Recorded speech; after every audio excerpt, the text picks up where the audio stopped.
Pero ahora, para empezar la semana dedicada a Jacques Derrida, le vamos a dar la bienvenida a quien de alguna forma generó esta semana. ¿Cómo andás, Lisa Bloch de Béjar? Tú, Pablo, ¿cómo estás? Bien, bien. La profesora Lisa Bloch de Béjar, no la tengo que presentar. Ella tuvo la amabilidad de decirme, mira, Pablo, va a venir Bernard Peeters, es un tipo que vale la pena. No lo dijo en estos términos, no dijo es un tipo que vale la pena, pero bueno, vale, es alguien, es un intelectual de fuste que tiene que ver con Derrida. Y bueno, ahí fuimos y la verdad que ya pasamos la anterior conferencia de Peeters en torno a las ciudades, las ciudades oscuras, la saga de cómic, de historieta que hizo en los años 80 Peeters junto con un ilustrador.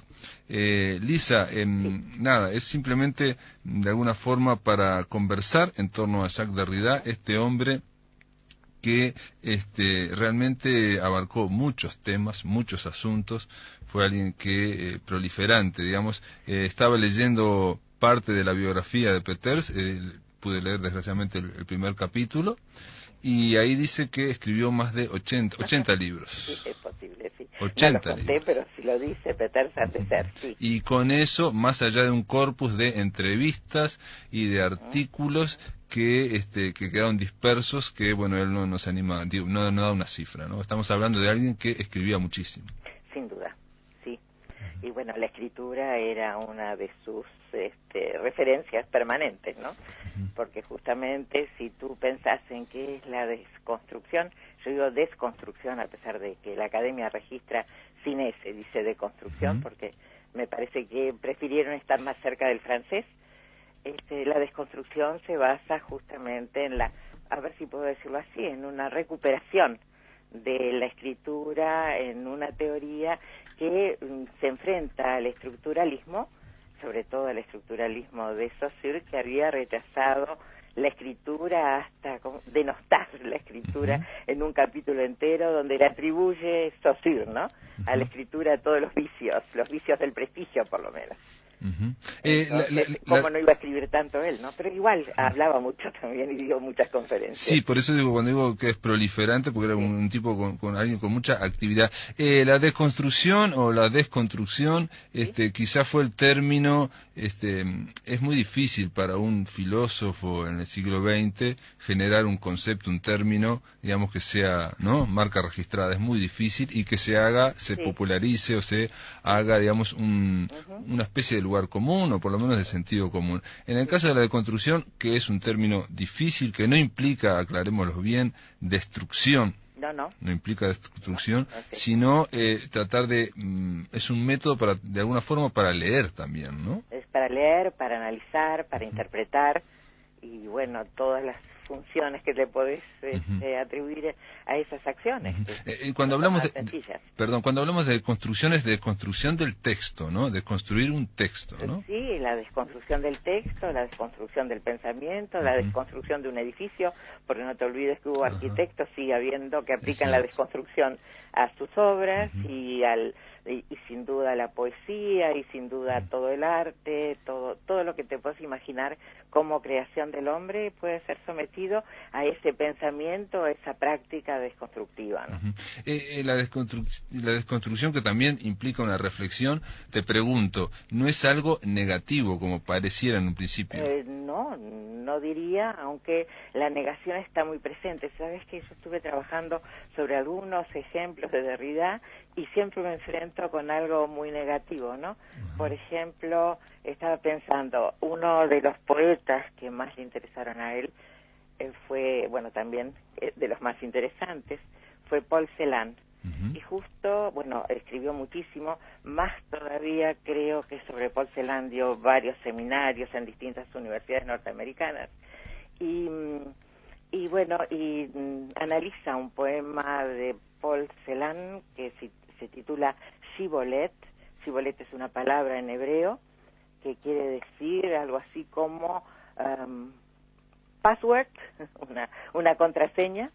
Una contraseña, una narración bíblica que se basa justamente en la buena pronunciación de Shibboleth, que esa buena pronunciación le asegura no solo el pasaje, sino el mantener la vida, y se detiene en un librito de él, es que dedica a ese poema, Shibboleth, se tiene en una contraseña, en un password que usaban los republicanos en la Guerra Civil Española, y que es, fíjate, no pasarán.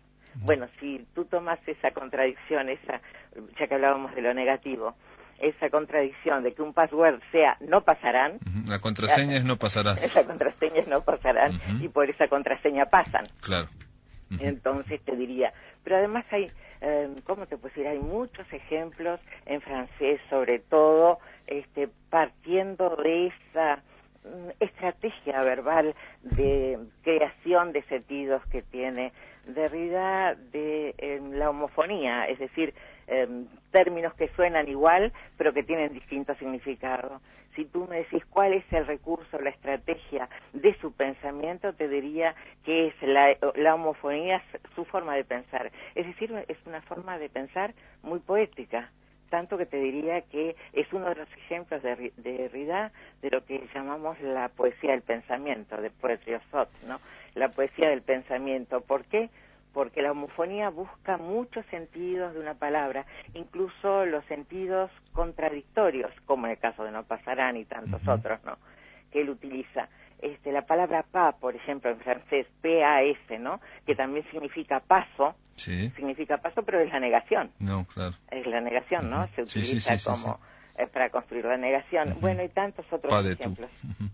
Algo de esta que tiene que ver con la desconstrucción, es por lo menos una premisa es que el logos es fundamental. O sea, el logos me refiero no solamente a la voz, sino a la palabra, cómo suena la palabra y cómo está escrita la palabra. Bueno, importa más la escritura, ¿verdad? Sí.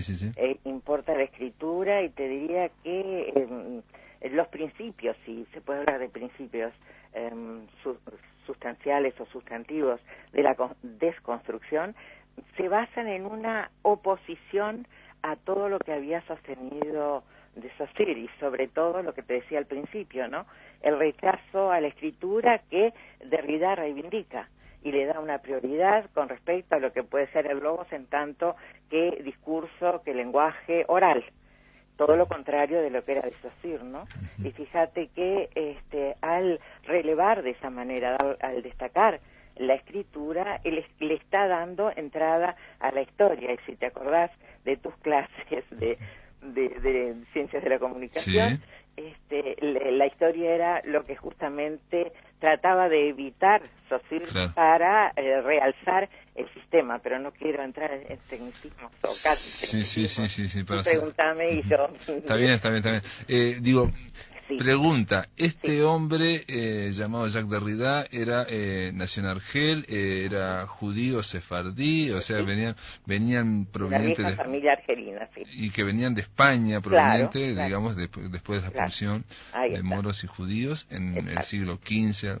Mi pregunta es, ¿tiene algo que ver el hecho de su ser judío con el tema de esa darle tanta importancia o destaque a la palabra escrita? Pienso que sí, sí, esa forma de realzar la escritura por sobre todo discurso, hace pensar en las Sagradas Escrituras. Claro. Pero fíjate que uno de los libros más interesantes, justo entre esa cantidad de libros que tú nombraste, es uno que en español se llama Circunfesión. Circunfesión, que lo hizo, por decirlo de alguna manera, a medias con George Bennington. Y entonces allí se dan sus dos grandes vertientes, pero sobre todo, como tú decías, la vertiente judía. Está, por un lado, su asimilación a lo que fue un par suyo, que él lo considera de esa manera, sin infatuación, que es San Agustín. Y entonces en ese título se está refiriendo al padre de la Iglesia y a las confesiones de Agustín, ¿verdad? Sí. Ahí está, pero antepone la circuncisión, es decir, su condición de judío. Claro, y entonces circunfesión es lo que podríamos llamar una prología, es decir, la contracción de dos palabras que tienen una sílaba en común. Él crea esa palabra, viste que de recursos neológicos permanentemente. Sí, no sí, solo bueno, crea sentido, sino sí. crea palabras. Sí, sí, sí. Algo que ocurre con Derrida, no solamente esta deconstrucción, sino la diferencia. Eso es importantísimo. El hecho actúa casi, no voy a decir que sea, pero casi como un poeta en el sentido de generar nuevas palabras para buscar otro sentido o buscar o tratar de denominar un espacio que todavía no tiene una palabra, ¿no? Entre una palabra y otra se unen, se funden y se indica algo que no estaba indicado antes. Claro, el problema es el traducir, como tú dijiste, no hay otra, ¿no?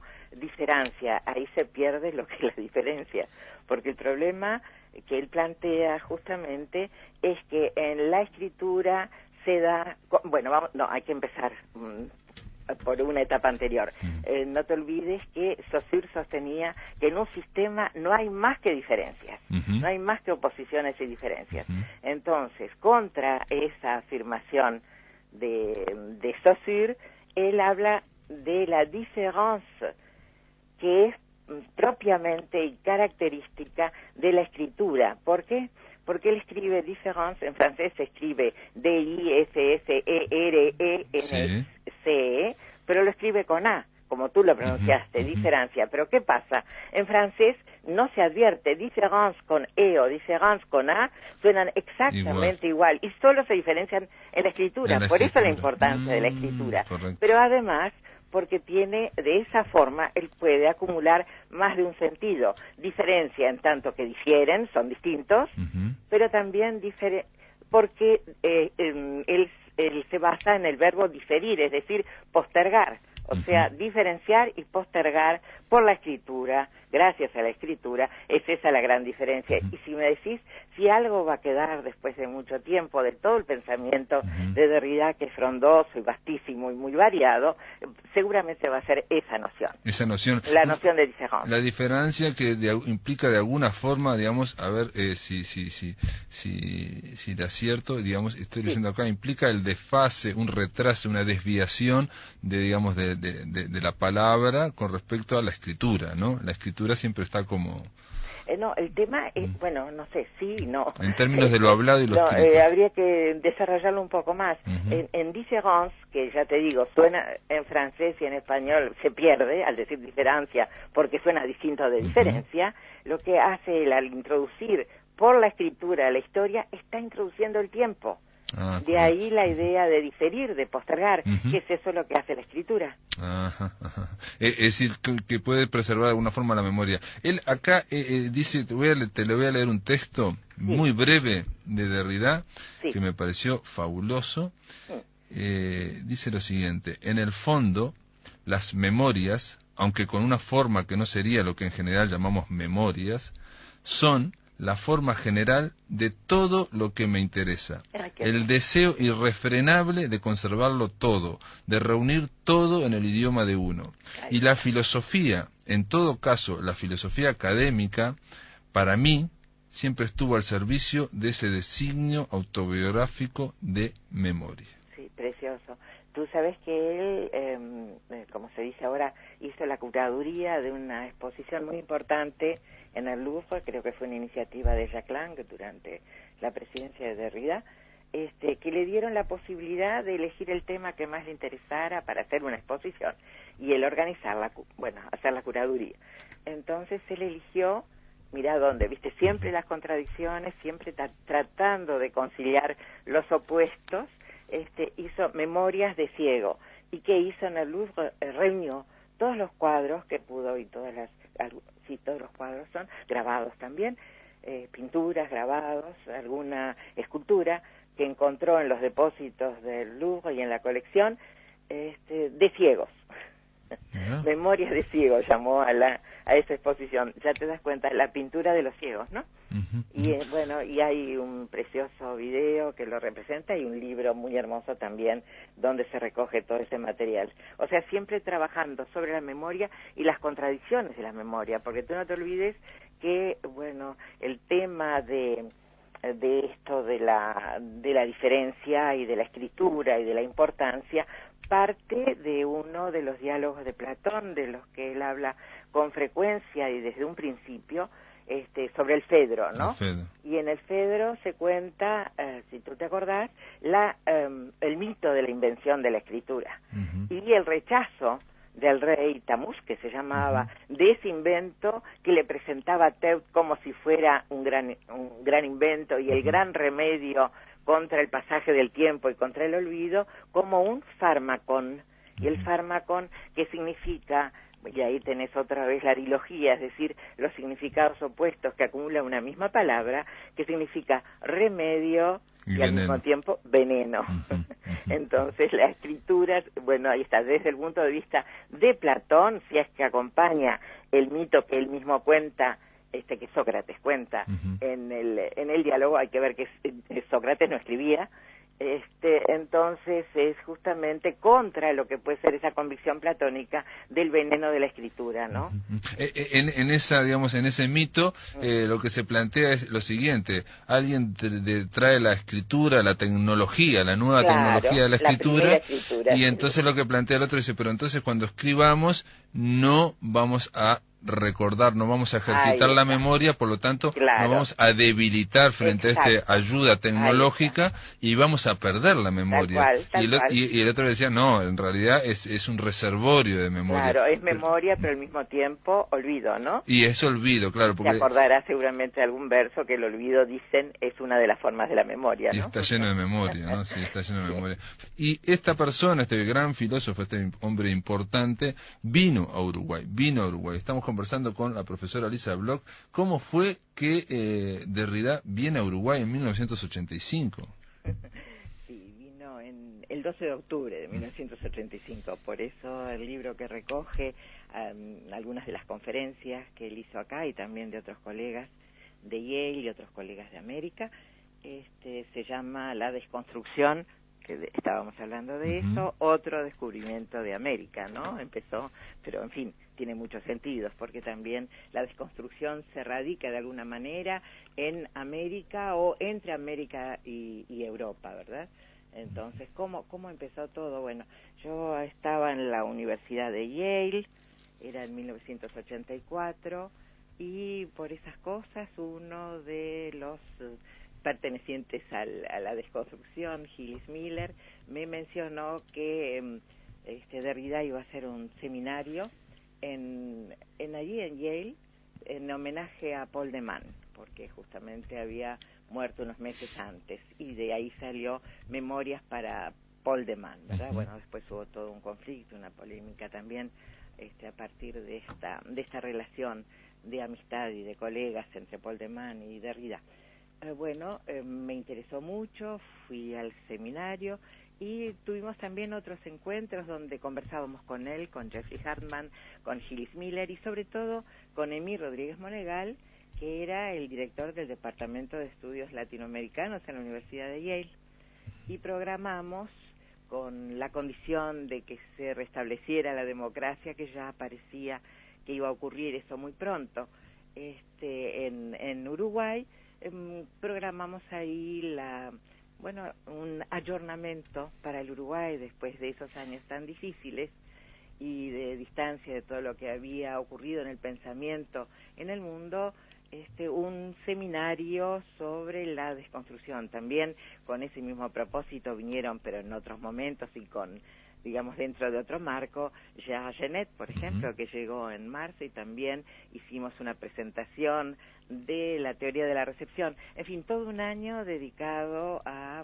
actualizar lo que en el campo de la teoría literaria y del pensamiento cultural se había desarrollado durante los años previos. Ahora habíamos pensado en un seminario en el que participarían estos que te nombré, Jeffrey Hartman, Gilles Miller, Emir Rodríguez Monegal, también Jacques Derrida, por supuesto, para junio de 1985.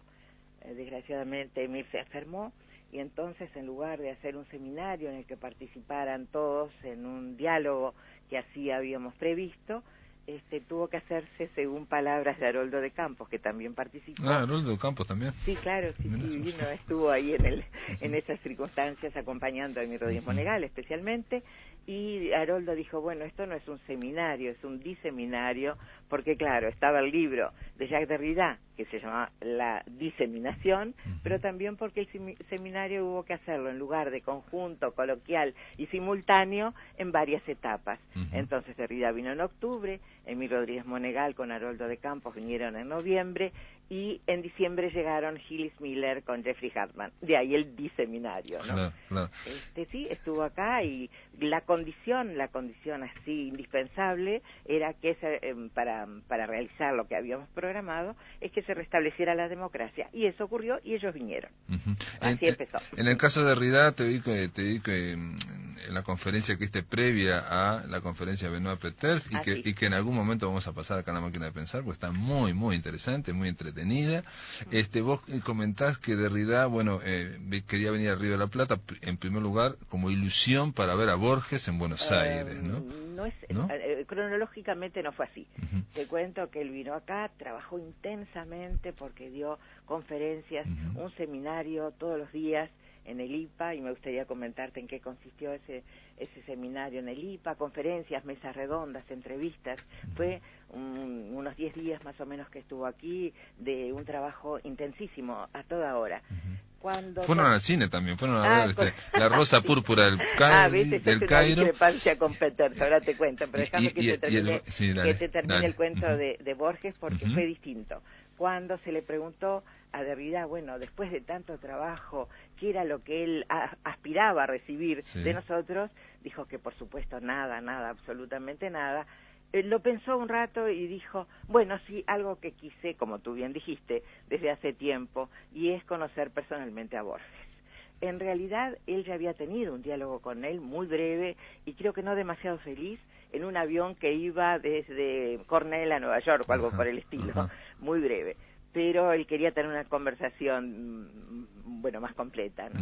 Y entonces, llamamos por teléfono a Borges, justo habíamos previsto la visita también de Borges para participar en ese famoso seminario, que él no pudo, sí, claro, él no pudo venir porque tuvo que internarse brevemente por un problema que tenía de salud. Y entonces, bien como razona Borges, cuando me dijo, pero dígame usted, no me iban a invitar ustedes a Montevideo, bueno, yo no puedo viajar, vengan ustedes a Buenos Aires, con esos pasajes vengan a Buenos Aires. Y ahí estuvimos, sí, efectivamente, con Borges, fue una larga conversación, de las que mi esposo sacó unas cuantas fotos. Pero Derrida, ¿fuiste con Derrida a ver a Borges? Sí, claro, sí, él estuvo presente, pero más que eso todavía. Tú podés ver en alguna de las fotos que Borges me dicta un texto, era lo que él pensaba decir en homenaje a Emilio Rodríguez Monegal y en homenaje a la amistad. Y entonces, sí, me dictó un texto y está calladito Jacques Derrida observando la escena, ¿no? ¿Y cómo fue la conversación entre Derrida y Borges? Bueno, obviamente no las puedes contar, pero digo, ¿hubo empatía? ¿O no? No sé, si soy indiscreta te diré que no demasiado.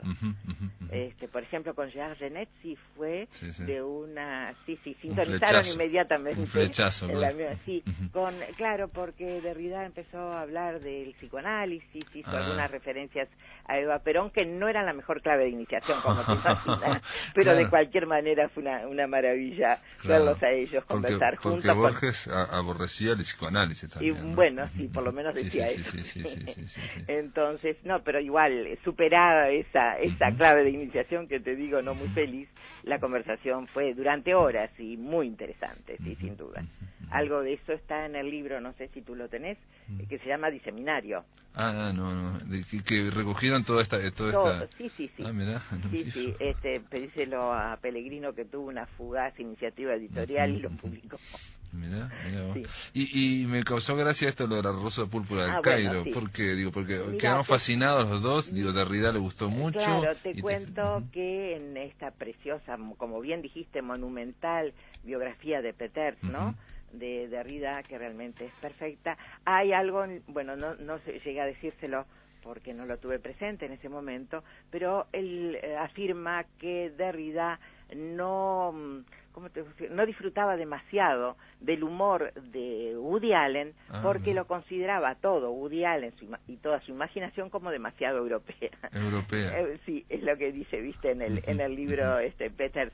Sin embargo, te puedo decir que no dejó de hablar de la Rosa Púrpura del Cairo, de analizarla, de pensarla, y más todavía tengo, mira, en este momento lo estoy mirando, una tarjeta postal, la tengo ahí en un portarretrato, la tarjeta postal de la Rosa Púrpura del Cairo, que me envió unos meses después, la encontró por ahí. Él creía mucho en las tarjetas postales, no te olvides que está la carta postal, ¿no? Ah, sí, un la libro, tarjeta sí, postal. la tarjeta postal, claro. Ahí está. Entonces, ¿y qué te escribía, por escrito. ejemplo? Porque la Rosa Púrpura también tiene que ver con esto de Derrida, también de alguna forma de construir, la forma claro, de decir, si tuviera que definir así, digo, tratar de no leer ingenuamente un texto, ¿no? Claro, y no creer que solo el texto, sino es todo el contexto, todo lo que está incidiendo en eso. Sí, creo que lo que, bueno, lo que retengo, ¿no? Tendría que ir a buscar ahora, está acá enfrente, pero en un estante bastante alto, lo que dicen al dorso de la postal, pero por lo que recuerdo de sus comentarios, pero digo,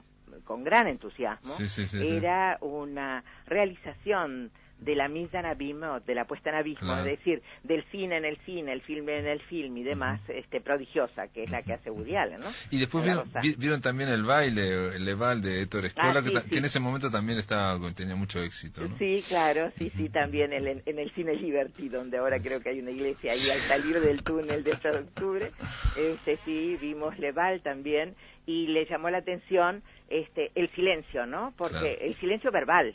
Sí, no hay, es una película sin diálogo. Ahí está, sin palabras. Ahí está. Entonces te imaginas que estaba dentro de sus temas, ¿no? Están bailando toda la película en una sala y canciones de la época. Y donde va pasando, sin que nos demos cuenta, décadas. Van pasando décadas, o sea, nos damos cuenta que son los mismos actores, pero va cambiando el mundo y es siempre el mismo baile, ¿no? Bueno, te das cuenta que puedes examinarlo, no analizarlo desde el punto de vista de la escritura, de la falta del diálogo, del silencio, bueno, todo eso, y era sin duda de las cosas que más les gustaban. También, mira, recuerdo que estaba la señora Marguerite y comentó durante largo rato, estaba mi esposo también, en español creo que eran las salas del deseo, ¿te acordás de ese film? Sí, de Wim Wenders, Ahí está, y claro, la referencia a Walter Benjamin, el ángel de la historia, el ángel en la biblioteca, Walter Benjamin, bueno, o sea que sufría mucho por no poder ir más al cine, y no podía ir más al cine porque se pasaba escribiendo y trabajando, ¿no? Claro. Es alguien con una producción impresionante. Acá me dice el operador,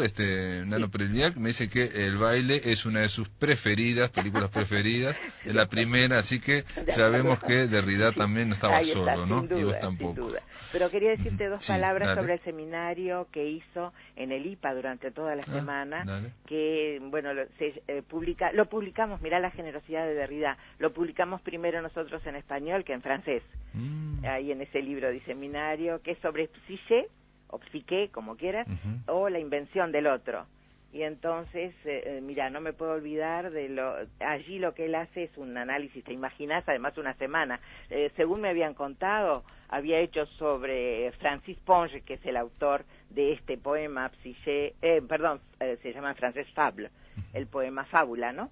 Que había hecho en Yale durante 3 años seguidos un seminario, así que te imaginas, ya nos pareció muy minucioso y exhaustivo el nuestro de una semana, pero tenía otros antecedentes. Bueno, y allí, mira, el Francis Ponge tiene un libro dedicado, es uno de sus poetas preferidos también, tiene un libro dedicado a Francis Ponge que se llama Signe Ponge, en una sola palabra. ¿Ves otra vez la contracción de términos, esa forma prológica de inventar palabras, ¿no? La neología constante para dar más sentido, bueno, un signo esponja, si querés, en el nombre de Francis Ponge. Y el poema se llama Fábula. Pero ¿qué pasa? Fable y fábula tiene que ver con el habla, como tú te das cuenta desde el punto de vista de la historia de la palabra. Y otra de las cosas extraordinarias de Derrida es que recuperó como procedimiento, como forma de pensar, la etimología, es decir, otra vez la historia, pero la historia de la palabra. No solo la reintroduce en el concepto de diferencia, ¿no? Sino también en la historia de las palabras, la etimología, él encuentra la verdad. Y es justamente a eso que se refiere en este poema, fábula, el habla, que empieza, mira, pero no me pidas más porque no sé más que el primero y segundo verso, Por la palabra por empieza pues este verso, cuya primera línea dice la verdad. Bueno, te das cuenta que toda la dimensión del metalenguaje, del lenguaje sobre el lenguaje, está ahí, bueno, te imaginas cómo lo desarrolló. Si te interesa, en el libro está. Sí, lo que tiene Derrida es que, bueno, la etimología, después lo hablaremos durante la semana, ¿no? O sea, la raíz de las palabras que llevan a otras palabras, a otros conocimientos y que iluminan a la palabra, lo que hace también es que uno al hablar o al leer, da una sensación como de vértigo, porque es muy profundo todo, entonces empieza a generar tantas cosas que es como asomarse a un balcón y dice, uy, esto es muy, muy alto. Pero está muy bien eso de vértigo que tú decís, porque es vertiginoso en el sentido también de la verticalidad, es decir, la introducción de la historia nuevamente respecto a la palabra, ¿no? Y de alguna forma de tratar de leer sin ser ingenuo, tratar de ver que los textos pueden tener una profundidad que uno no tiene ni la menor idea. Es cierto, pero se vuelve un poco difícil, complejo, esotérico a veces, ¿no? Bueno, pero lo que da es eso, pues digo, quita la ingenuidad, digamos, ¿no? Da otra visión, ejercita, es como ejercitar, mirar a lo lejos o mirar muy cerca, uno ejercita, o ver cuadro, ¿no? Claro, uno ejercita. Claro, y además te establece o te crea una relación distinta con la palabra, ¿no? Claro. Lisa, nos recontrapasamos, te agradezco muchísimo. Te iba a decir. No, nos pasamos como 4 minutos ya. No, diría bastante más. Sí. Gracias por estar aquí, gracias por ayudarnos a iluminar o a empezar a hablar de este hombre tan complejo de Derrida. Gracias a ti por tu interés, Pablo. Vamos, gracias. Hasta pronto. Hasta luego. Chao.